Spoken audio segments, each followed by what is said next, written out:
Some energy drinks want to scare you. Some even want to bully you around. And the others, they're just blowing smoke. Packed with vitamins B3, B5, B6, and B12, the new HiQ energy drink comes available in 4 exciting flavors. Skyberry Fusion, Apple,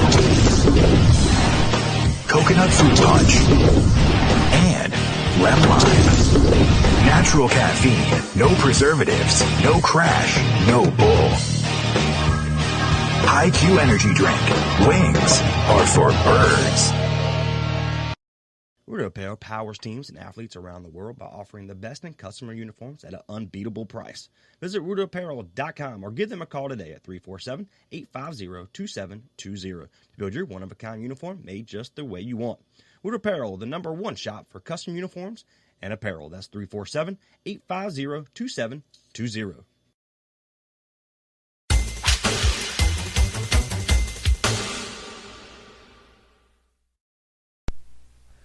It is Friday, July 20th, 2018, and I'm Dan Conard here with your NHL Weekly Update.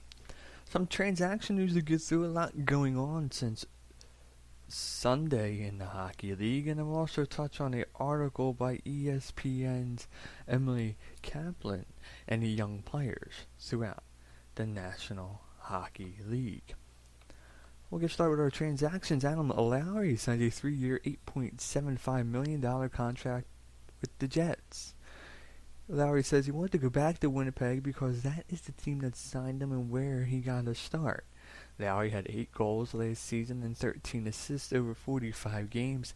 He spent 2 different stints on the injured list with 2 upper body injuries, and he is hoping to have a better year this year to score more, and he feels that he will be able to do so with the players that Winnipeg will put out on the ice this year, as they will be well-rounded and comfortable with each other, and hopefully, they say, go deeper into the playoffs, which really would mean a Stanley Cup final.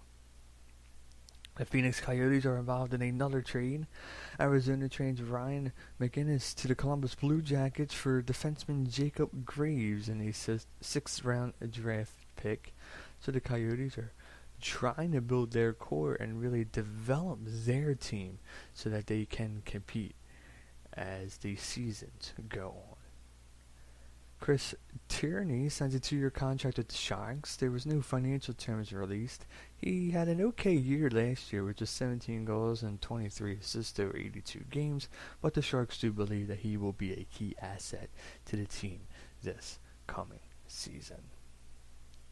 Evan Bouchard signs an entry-level contract with the Edmonton Oilers. The deal is a 3-year contract, however no financial terms were released. He played for London in the Ontario Hockey League last season, where he had 25 goals and 62 assists over 67 games. So a great season for him in London in the Ontario Hockey League, and Edmonton's hoping that he can carry that over to the NHL, where it would really help them build on what they have already been doing as far as reorganizing their team and bringing in players that they really believe will help them compete further into the season and into the Stanley Cup playoffs. So Evan Bouchard, a great addition there, especially if he could bring what he did in London over to the National Hockey League. Goalie John Gillis will play for the Flames this season. He just signed a 2-year, $1.5 million contract with the Flames. And the last big name in the transaction list this week is Ryan Pulock, who signs a 2-year contract at the Islanders. No financial terms were released, and at just 23, the defenseman had a career-high season. He had 10 goals, 22 assists over 68 games. And Pulock is heading to a team that is in a rebuild process, that is trying to rebuild pretty much from the ground up. You bring in a brand new coach, you just start bringing in new players, you lose Tavares in the process, so that puts a little bit of damper into things. But the Islanders feel that they, at this point, are moving in the right direction by the young talent that they have signed, by the coach that they have brought in, Trout's coming over from Washington, and they do believe that this is going to be a team that can compete, that this is going to be a team that is not far out from a playoff spot. Yes, they understand that more pieces have to be put in place, but they are bringing in the young talent. They are bringing in the players that are really going to help them in the long run.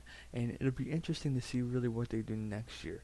Next year, during the offseason, I believe is going to be that big year for the Islanders. You're going to watch to see what they do. You're going to see what the young talent does this year as they play throughout the season. You're going to see the great things that they've done. You're going to see the mistakes that they might make.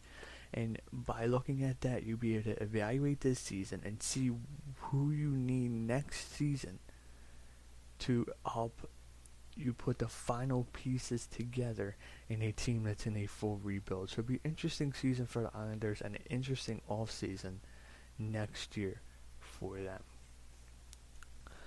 So the other day, reading an article by Emily Kaplan of ESPN.com, she looked at the Core Control, was the title of the article, ranking the best NHL locked in young talent groups, and the average age last season in the NHL was 27, just a little bit over. So she wanted to look at players that were 27 years or younger, and what she did was she looked at players that were signed for at least the next 3 seasons and kind of ranked the teams from top to bottom on who at this point is in the best shape to make the playoffs in the near future, to possibly win that Stanley Cup in the near future. And she made a lot of good points, but I think that there was some stuff that was overlooked. For instance, the Philadelphia Flyers are ranked pretty low on the spectrum, as they came in 9th. They have young guys like Sean Couturier and Shane Gostisbehere, and she did touch on them, but she also says that Ivan Provorov and Travis Konechny aren't going to be here as of right now in Philadelphia for long term unless there's an extension.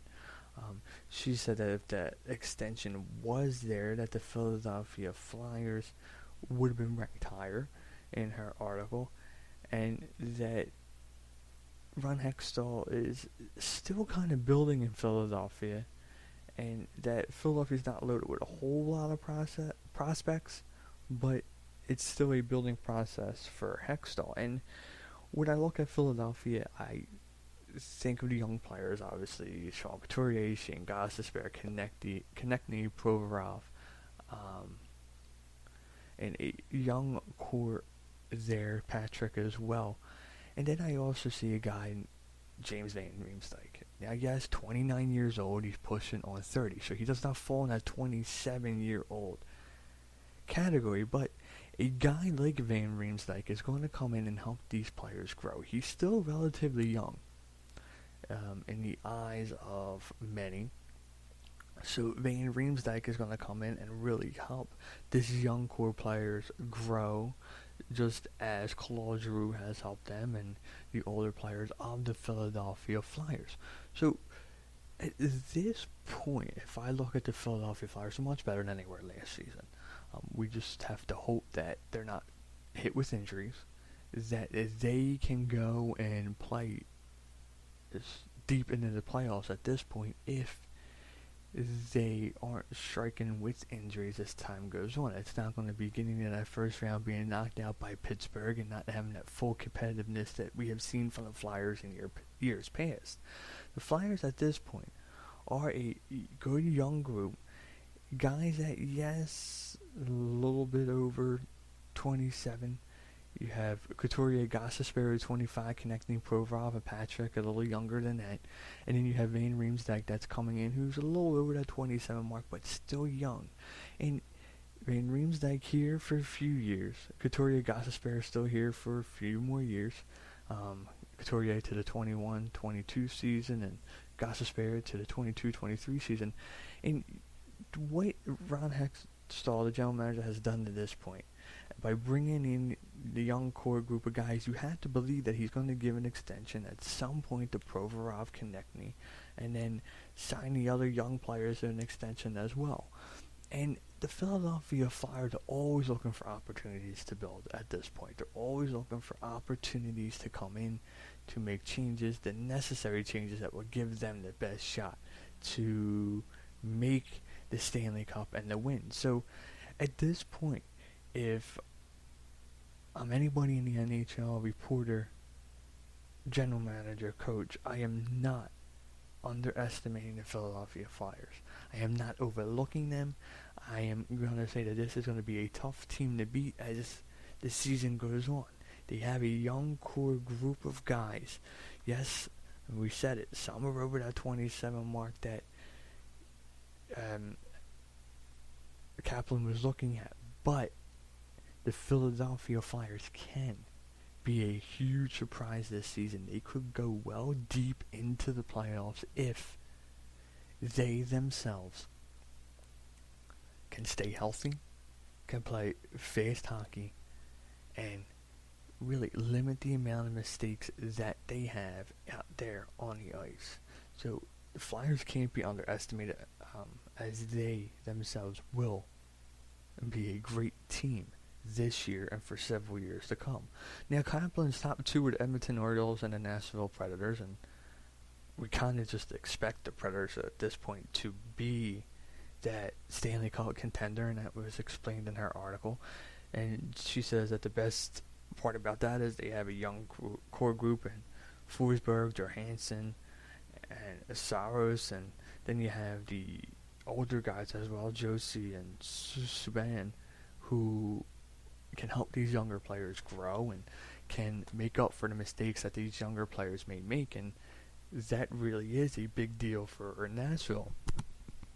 They can bring in a young core group of guys that are going to make mistakes but are going to help the team out as well, and then have the veterans be able to back up what is going on out there as far as mistakes being made by the young core group of guys. But again, that's a team that's going to have to stay healthy in order to go deep into the playoffs. Edmonton Orioles, for me, it's a team that really hasn't been talked much about during this free agency this year.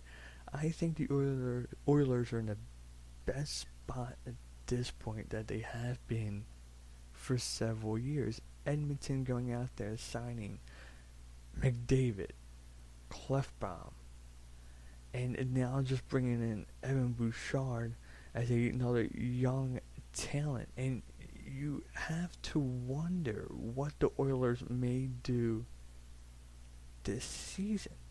They brought in a core group of young talent who's at least locked into the 2022-2023 season, but they are really turning into that young team. And if I'm the general manager of the Oilers, I may even go out there and try to attack one or two veteran players at this point.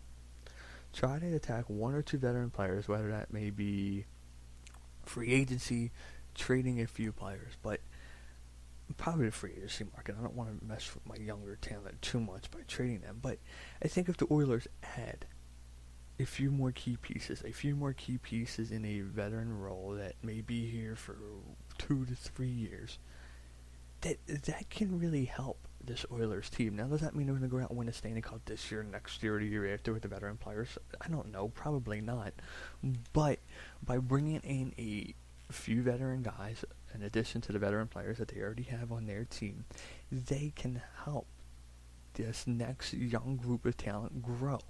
They can help this next group of young talent with the Oilers grow and form. And in 3 years,